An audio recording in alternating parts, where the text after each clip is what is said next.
Come get some.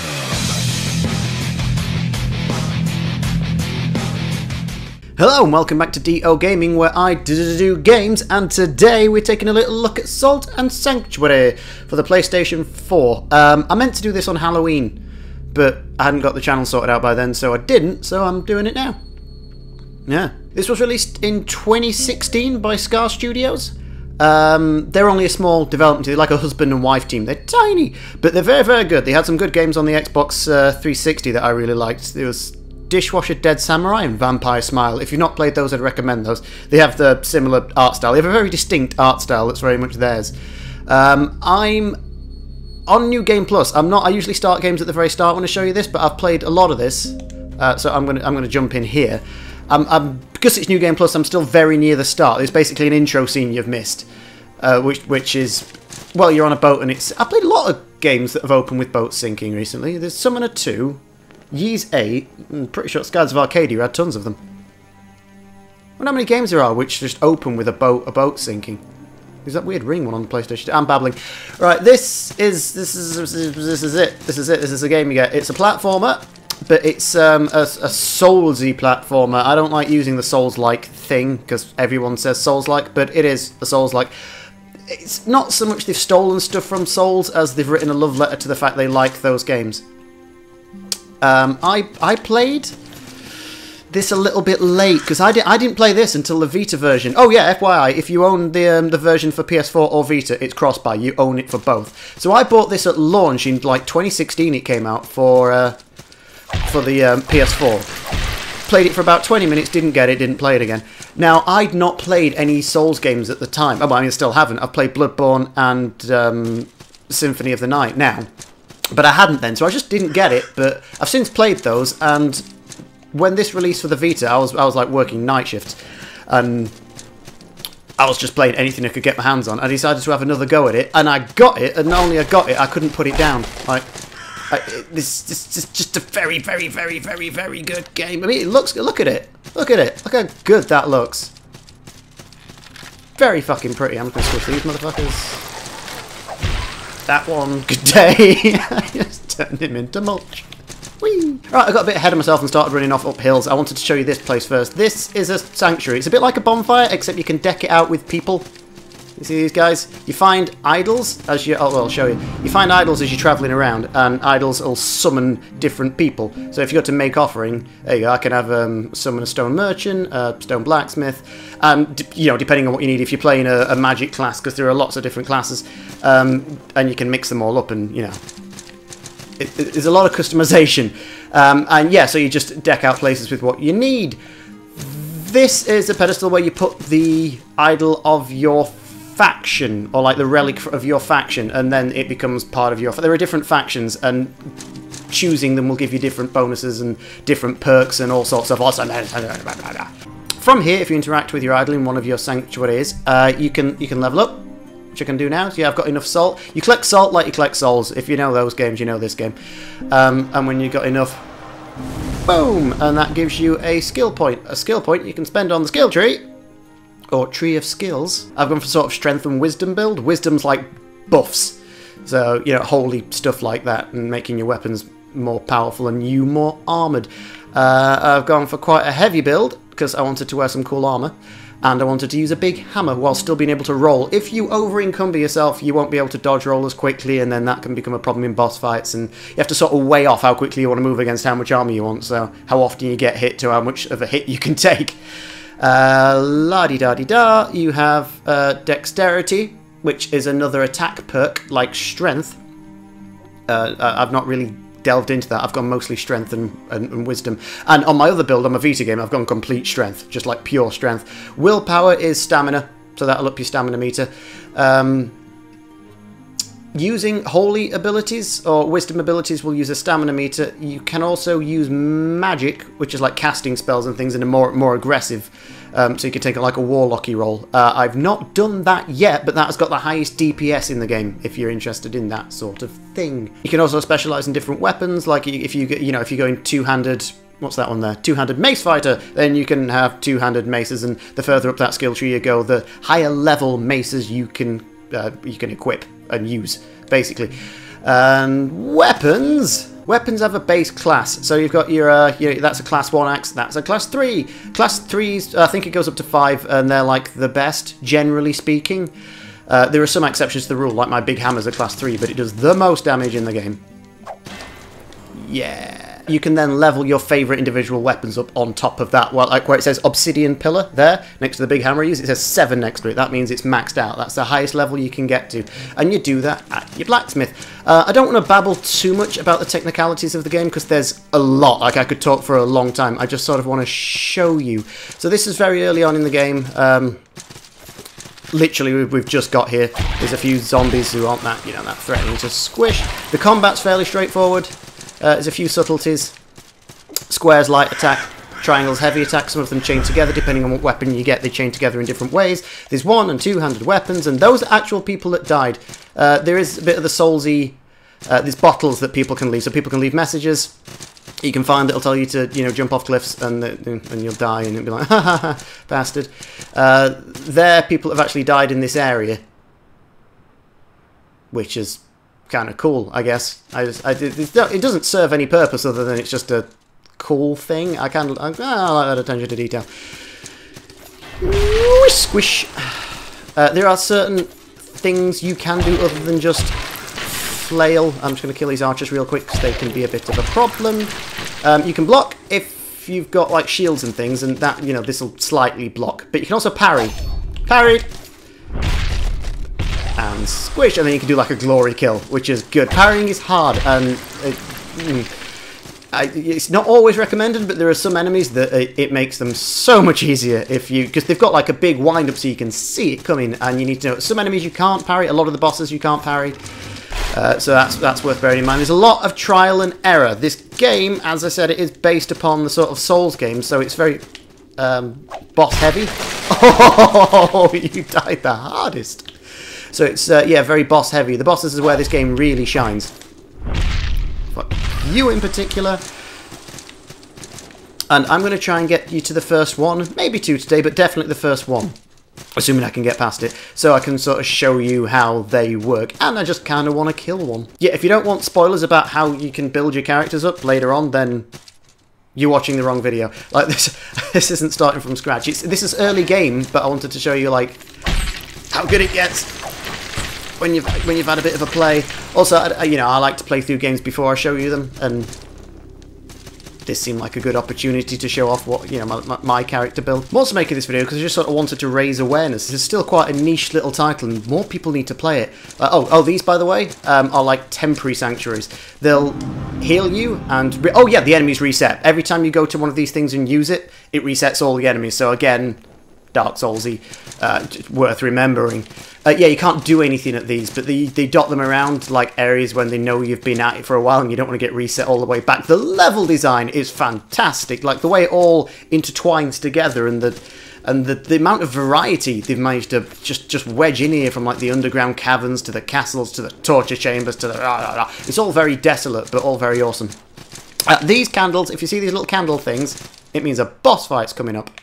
So be prepared for that. I also need to be super prepared for that because my character's a bit of a he's a bit squishy because I put a lot of my power into wisdom, which means I rely heavily on buffs. So if I took him on now, I might not do so well, but I can do awesome things like this: drink some golden wine, make myself all shiny, make my weapon divine, put both shields on. So one of those shields protects me against physical damage, the other one protects me against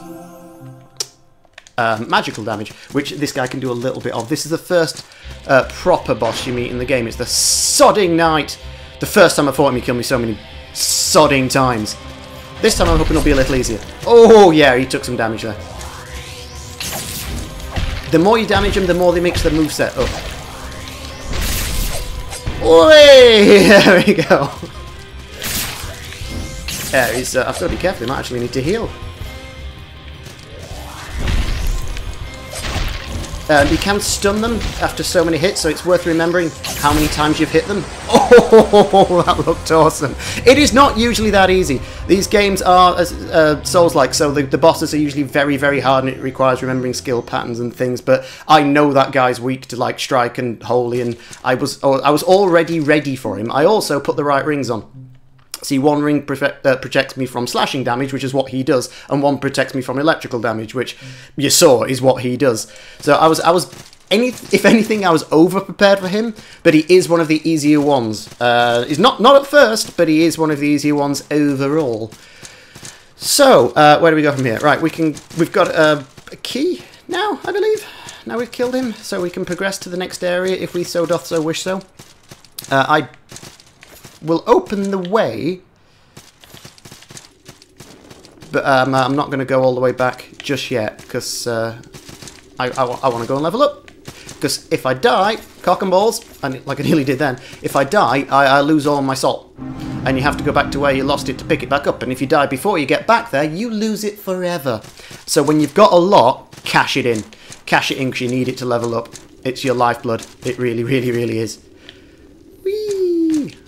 Also, if you're going down a ladder, hold R2, it's so much fucking quicker. I didn't realise that on my first playthrough. I spent forever just going, come on, come on, come on, come on, come on, come on, come on. There's probably something that told me that at some point. There'll have been a bottle around, but I never read it. Yay, now I can open that door and go and... Oh, I can talk to him as well. There are people blotted around that give you little bits of information. You know, they tell you about the story and the lore of the game, but it's like... it's not very linear. It's told sort of sporadically, and you have to put it together yourself. Yeah, I like that though, because it leads to lots of... If you look online, this game's got like a ton of theories about who people are and what types of monsters there are in the game and where we are. Like, it never fully explains what's happened to us for us to end up in this. We know a boat sank at the start, but that's pretty much it. Is this like purgatory? Did we die? We don't know. We full on don't know. So yeah, lots and lots of fan theories. Also worth noting, and it's a little bit boring because it involves numbers, but if you don't know, you can end up fucking your character up, because there are things called soft caps in the game, and that means you can put stats into the wrong things and make things difficult for you if you play on to like New Game Plus, etc., which you will, because this game's great. So for like strength, dexterity, willpower, magic and wisdom, there is a soft cap at 50. So what that means is after level 50, you start to get like drastically diminishing returns, especially with things like strength, dexterity, magic and wisdom, because I think it's the equivalent of 8 level points to get what used to be 1's worth of benefit. So it's quite a harsh, drop off. Willpower is diminished, but not as much. I think it's by half. And what's endurance? Endurance actually isn't affected at all. So endurance is always like 1.5. It's always the same. So that's, you don't have to worry about endurance. Endurance is great. Yeah, just worth noting. And also, if your strength's a little confusing, because if you're using a two-handed weapon, the soft cap, you get a damage bonus. So the soft cap hits at a lower level than 50, so it actually hits at 34. So if you get your strength up to 34, then your base strength is pretty much as high as it can go before you start throwing your points away. You can start concentrating on other things, so you can absolutely just wreck like you just saw me do, if you know that. It's a bit nerdy and a bit, if you like that kind of thing, it's there. A lot of people don't, because it means if you don't know it, you can end up cocking up a perfectly good character and you have to start rebuilding. But your skill points aren't final. If you'll notice at the top there is little purple orbs with the word 3 next to it, and then little grey ones. The grey ones you collect throughout the game. Now, if you want to remove a skill, you can. So if you collect them as you go, and then you realise you've ballsed it up like I did on my first playthrough, and you've got a ton of grey pearls that you collected on your playthrough, you can just reassign those skills, so you can just remove them and then put them back in somewhere else. You get them back. So it's not like the be-all and end-all, but you can't do that infinitely. You do have to collect those little grey pearls, so you can... It's better to get it right the first time, if you can. Boring bit over, carrying on. The levels aren't linear. There is a lot to explore and collect, and there's a ton of stuff I'm not going to be able to go into this video, because it would just be me sat down reading off a list of subtleties and things you can do. So I'm just giving you sort of a broad strokes view of the game, and trying to show you how good it is. A little bit of gameplay, and also tell you something, give you little bits of important information, stuff you might actually need to know. lots of things like that. Like that now means I can get back to the earlier area quicker. So you can open up yourself shortcuts by progressing and going back, and then you don't have to go all the way back round again. Although, that's kind of, in a lot of ways, the usefulness of that is nullified by the fact that you can fast travel. Shit. It's fine. Everything's fine. You'll find people out throughout the world as well, like this guy who's a merchant. Hello, friend. And he'll sell you stuff. He'll sell you different armors depending on what bosses you've killed as well. It's worth. So if if you kill a few more bosses, you can come back to, and that armor you can buy there is literally the Sodden Knight's armor. So if you want to wear that, I would recommend that. If you want to play a heavy character, I'd get that in your first playthrough, because I got that and maxed it out. I used that for ages. It's kind of good. I'm on what is technically my 6th playthrough, I think. So I played it through. I'm on New Game Plus 4 on the Vita version, and this is my New Game Plus 2. So yeah, I'm still finding new things. I still know there's a boss, because I tried not Googling anything because I didn't want to ruin anything for myself, but I did eventually, and I still know there's a boss I've not fought, and I thought I'd found them all. This is a sanctuary that's not owned by my faction. So you have options here. You can either choose to join their faction. You can use where is it in my items? You can use one of these little crystally magic balls, and it just turns it into yours. Or you can defile it by using a stain page, and then you get to kill everyone that's here. So for this sanctuary, I'm going to defile it, because carnage, and why not? I'm going to go Super Saiyan first, though, so I don't get my arse handed to me.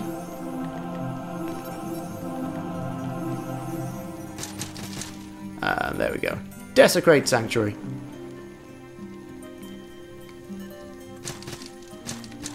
Did it work? Are you pissed off now?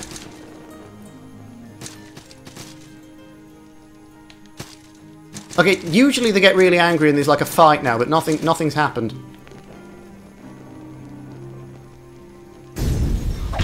There we go. Oh, fucking hell. Calm down. Right, they get backup. That's not the only one you're going to have to fight. You have to fight everyone in here, and then, yeah, you get these bastards. Come back.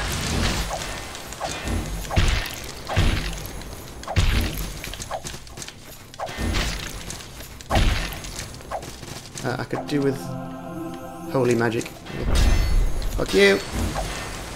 Right, he's dead. That's not the end of it. There'll be a horse. I know there's a horse. You can parry horses. I love parrying horses. Boop. That's how you parry a horse. I'm just going to pin them in a corner and swing like a madman. Did that work? Oh, that seems to have worked. Good timing as well, because I just ran out of my my shields. And now it's mine. I just select my icon and boop. This is my house. Oh, I love this game far too much. There's blood all over the walls because of all the murderization. It's gruesome as fuck. I love it. I just love it. Ooh. Just realised the background's like a parallel scrolling thing going on there. Never noticed that before. And now I can deck this place out with my peeps. So if I go to make offering, I can be like, yeah, we need a stone sellsword. We don't need a stone mage because I'm not a mage. I will have a merchant, blacksmith, why the fuck not, and a cleric because I do the blessings and things. Oh, those quickly up there in my inventory, that's the Bell of Return, which just takes you back to your last sanctuary. The next one's a horn, and you can use that, and then you can pick to go to any sanctuary with a traveller in it, whichever one you put a traveller in it, and from there he can take you to any other sanctuary regardless of whether there's a travelling man in there or not. So like I said, there is fairly utilised fast travel, but if you run out of those horns, which you can buy from him, so don't ever run out of those horns, always stock up on them, then you would have to make your way back, and then the shortcuts come in very, very handy. Squish. Shit. Yeah, I've not got my armour on. Stop being alive, please. He said to a zombie. Fucking hell, these can take a hit. Death now. There we go. You. Fuck, fuck, fuck, fuckity, fuck, fuck, fuck. Run away.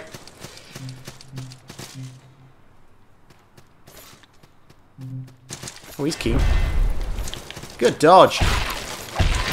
Not so good dodge. Mine, mine, mine. Oh, de-shielded him. Shit. Right, I need to go and cast some spells.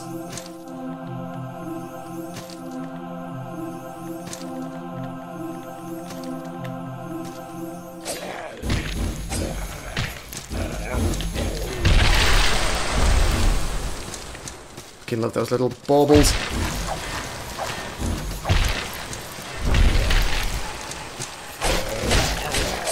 Fucking hell, that did some damage. So did that. Thank you, magic sword! Jesus! I was just paying attention. Even if you're like fully decked out and powered up and awesome balls, if you don't pay attention, you can get decapitated very, very bloody quickly.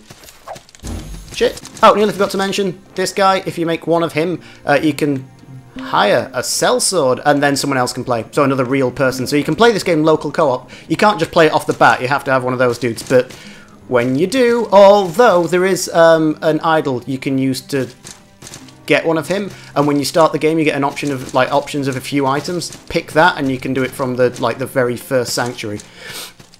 So that's just worth noting. And I've messed around in it a little bit. I've not played any great length of it co-op, but it worked fine. It works fine, and it makes some of the bosses so much easier because you can stun lock them between you. You can do that whole Streets of Rage thing where you stand either side of them and just punch them into pulp. Oops, fuck off. Bat twat.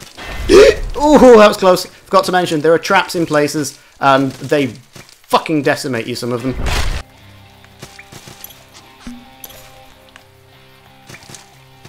Right, see that bottle that said go down there, next to a gravestone? That's a fucking lie. You get a lot of that. You get a lot of that in this game, like invisible wall here, and there isn't. Throughout the stages you'll get guys like these that are just a bit tougher than your average Joe. We missed. Oh.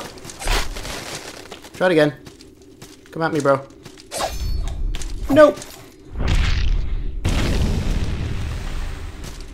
That's how we handle those. Right, I'm going to fight one more boss, and then I'm going to call it a day. I don't want to do too many of them, because if you haven't played this yet, then, you know, you don't want me ruining it for you.